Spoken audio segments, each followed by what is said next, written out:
MCB जिले के चिरमिरी क्षेत्र में नगर पालिका निगम और एसईसीएल के अधीन आने वाली कई प्रमुख सड़कों की बदहाल स्थिति अब आम नागरिकों के लिए गंभीर चिंता का विषय बन चुकी है। लगातार हो रही बारिश के बीच जगह जगह बने बड़े गड्ढे, जलभराव और उखड़ी सड़कें न केवल आवागमन में बाधा बन रही हैं, बल्कि दुर्घटनाओं की आशंका भी लगातार बढ़ा रही है। स्थानीय लोगों का कहना है कि यदि समय रहते इन सड़कों की मरम्मत और पुनर्निर्माण नहीं कराया गया तो कभी भी कोई बड़ा हादसा हो सकता है। चिरमिरी की सड़कों की खराब स्थिति को लेकर पिछले एक वर्ष से विभिन्न सामाजिक संगठनों, जनप्रतिनिधियों और राजनीतिक दलों द्वारा समय समय पर आवाज उठाई जाती रही है। कई बार ज्ञापन दिए गए और प्रदर्शन भी किए गए, लेकिन अब तक समस्या का स्थायी समाधान नहीं हो सका है। बरसात शुरू होने के बाद हालात और भी गंभीर हो गए हैं। स्थानीय नागरिकों का कहना है कि जिन मार्गों से प्रतिदिन हजारों लोग, स्कूली बच्चे, कर्मचारी, मरीज और भारी वाहन गुजरते हैं, वहां सड़कें पूरी तरह क्षतिग्रस्त हो चुकी हैं। कई स्थानों पर सड़क और गड्ढे में अंतर करना भी मुश्किल हो गया है। बारिश का पानी गड्ढों में भर जाने से वाहन चालकों को गहराइयों का अनुमान नहीं लग पाता, जिससे दोपहिया वाहन चालक सबसे अधिक दुर्घटनाओं का शिकार हो रहे हैं। लोगों का आरोप है कि नगर पालिका निगम और एसईसीएल की ओर से कहीं कहीं अस्थायी मरम्मत का कार्य कराया जा रहा है, लेकिन लगातार बारिश के कारण यह मरम्मत कुछ ही दिनों में भी फिर बेअसर हो जाती है। नागरिकों का कहना है कि समस्या का समाधान केवल पैचवर्क से नहीं बल्कि पूरी सड़क के गुणवत्तापूर्ण पुनर्निर्माण से ही संभव है। व्यापारियों और स्थानीय नागरिकों का कहना है कि खराब सड़कों के कारण न केवल यातायात प्रभावित हो रहा है, बल्कि एम्बुलेंस, स्कूल बसों और आवश्यक सेवाओं के वाहनों को भी भारी दिक्कतों का सामना करना पड़ रहा है। कई क्षेत्रों में लोगों को रोजाना जोखिम उठाकर सफर करना पड़ रहा है। स्थानीय लोगों ने सवाल उठाया कि आखिर जिम्मेदार विभाग किसी बड़ी दुर्घटना का इंतजार क्यों कर रहे हैं। उनका कहना है कि यदि समय रहते आवश्यक कदम नहीं उठाए गए तो किसी भी दिन ये बदहाल सड़कें किसी की भी जान ले सकती है। लोगों ने नगर पालिका निगम चिरमिरी, एसईसीएल प्रबंधन और जिला प्रशासन से तत्काल संयुक्त निरीक्षण कर स्थायी समाधान निकालने की मांग की है। क्षेत्रवासियों का कहना है कि सड़कें किसी भी शहर की बुनियादी आवश्यकता होती है। यदि आवागमन ही सुरक्षित नहीं होगा तो विकास के दावे भी अधूरे साबित होंगे। उन्होंने मांग की है कि बरसात समाप्त होने की प्रतीक्षा करने के बजाय तत्काल प्रभावी व्यवस्था की जाए और मौसम अनुकूल होते ही सभी क्षतिग्रस्त मार्गों का गुणवत्तापूर्ण पुनर्निर्माण कराया जाए। नफीस साहब, चिरमिरी के जो मार्ग हैं बरसात के दिनों में काफी खराब हो चुके हैं और स्थिति ऐसी है कि कभी भी कोई हादसा हो सकता है। इस बात पे कितनी सच्चाई है?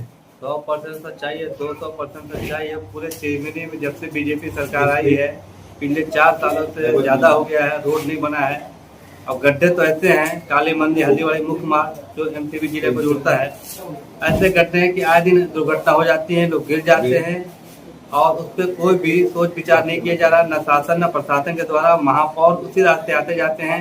अब महापौर क्या बात करें, उनके इलाके में तो खुद इतने बड़े बड़े गड्ढे हैं जो खुद नहीं भर पा रहे हो। काली मंदिर की बात देख लीजिए, गड्ढा इतना बड़ा गड्ढा है, आए दिन दुर्घटना हो जाती है गाड़ियों पे, तो कोई ध्यान ही नहीं दिया। पूरे चिरमिरी में 2 चीज आपको हर जगह चले जाइए, रोड खराब खस्ता हालत में पड़ा हुआ है, आवागमन बाधित होता है, जिला अस्पताल है, लोग आते जाते हैं दूर दराज ग्रामीण इलाके में।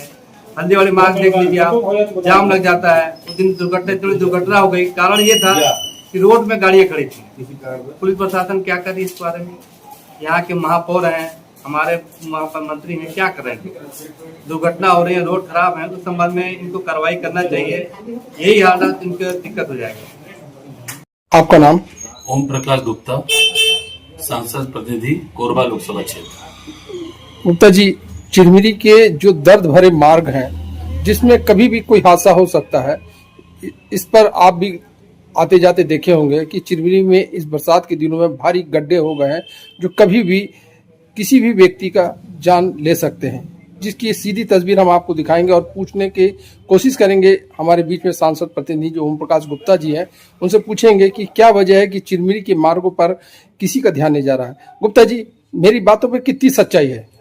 देखिए, आपने बात जो पूछा है बहुत सही बात है। आज चिरमिरी की आबादी 75,000 की आबादी है और भारतीय जनता पार्टी ने ये वादा किया था कि अगर यहाँ पर हमारा महापौर बैठेगा, अगर महापौर को हम आप लोग जिता देते हो तो हम चिरमिरी की सड़कें, पानी की व्यवस्था अच्छी व्यवस्था कर देंगे। लेकिन आज दुर्भाग्य है और कि चिरमिरी की सड़कें का एकदम बुरा हाल है। अगर कोई भी महिला या कोई परिवार एक कार में या बाइक में जाता है तो हॉस्पिटल में डिलीवरी कराने के लिए तो रास्ते में ही डिलीवरी हो जाए, ये स्थिति है। पूरे चिमरी क्षेत्र की रोड की हालत खस्ता हाल है। अगर बाइक में आप जा रहे हो तो आपका एक्सीडेंट होना है। अभी हाल की बात है कि मैं एक बाइक से बंदा आ रहा था, उसकी गाड़ी स्लिप हुई और सबके बाद गिर गया। तो चिमरी की जो ट्रिपल इंजन की सरकार है, जो महापौर राम नरेश जी हैं और हमारे विधायक जिसको हमने 13,000 वोटों से जिताया है, वो चिमरी के प्रति एकदम लापरवाह हैं और उन्होंने कोई जिम्मेदारी अपनी मान नहीं रहे हैं। और जबकि एससीसीएल से एक लंबी राशि इनको आती है, डीएमएफ फंड से, सांसद फंड से भी पैसा आता है, उस पैसे का क्या हो रहा है? बंदर बाट हो रहा है, सारे पैसे को बंदर बाट हो रहा है और सड़क का निर्माण नहीं हो रहा है।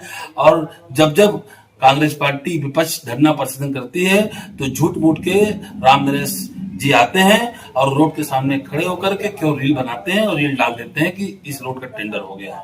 बड़े दुख की बात है कि जिस जनप्रतिनिधि को यहाँ की जनता बड़े उत्साह से जिताई, दो जनप्रतिनिधि हैं, विधायक भी हैं, महापौर रामनरेश राय भी हैं, लेकिन चिमरी की सुध नहीं दे रहे हैं, चिमरी की चिंता नहीं कर रहे हैं, चिमरी का चिंतन नहीं कर रहे हैं। तो यहाँ के नागरिक ठगा महसूस कर रहे हैं। और आने वाले समय में मैं आपको बता दूं, जो इनको यहाँ की जनता 13,000 वोटों से जिताकर इनको भारतीय जनता पार्टी को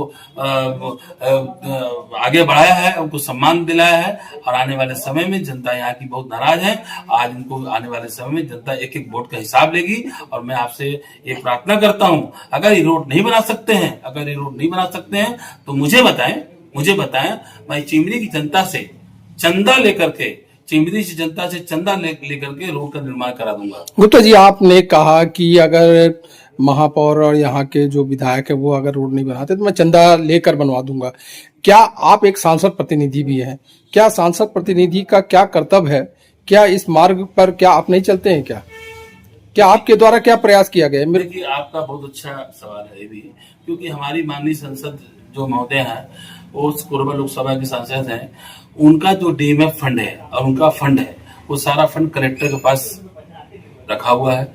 उस फंड का उपयोग यहाँ के जो हमारे मंत्री महोदय हैं, यहाँ के जो महापौर हैं, वो उनकी जिम्मेदारी होती है कि उस फंड को लेकर के चिमरी के सड़क बनाए, उसमें उनका बकायदे सांसद का सहयोग रहेगा। और हम इस सांसद महोदय से मैंने मांग किया है कि चिमरी की सड़कें बहुत खस्ता हाल है, चिमरी का कोई देखने वाला नहीं है, कोई खेवैया नहीं है। तो उन्हें अपने फंड से कलेक्टर को भी निर्देशित किया है कि हमारे फंड से आप चिमरी की सड़क बनाने के लिए फंड को रिलीज करें। तो सड़क कलेक्टर ने भी कहा बिल्कुल। तो ये जिम्मेदारी यहाँ के मंत्री की होती है, जो हमारे श्याम बिहारी जायसवाल जी हैं, वो विधायक भी हैं और मंत्री भी हैं। और राम नरेश जी जो महापौर हैं, इनकी जिम्मेदारी होती है कि एमसीबी जिला का सबसे बड़ा शहर, सबसे बड़ा आबादी वाला क्षेत्र चिमरी है, उसका देखभाल नहीं कर पा रहे हैं तो कैसे होगा। यहाँ की जनता बहुत नाराज है और मैं इनसे मांग करता हूँ कि तत्काल सड़कों को देखरेख करें और सड़क बनाएं ताकि एक्सीडेंट न हो।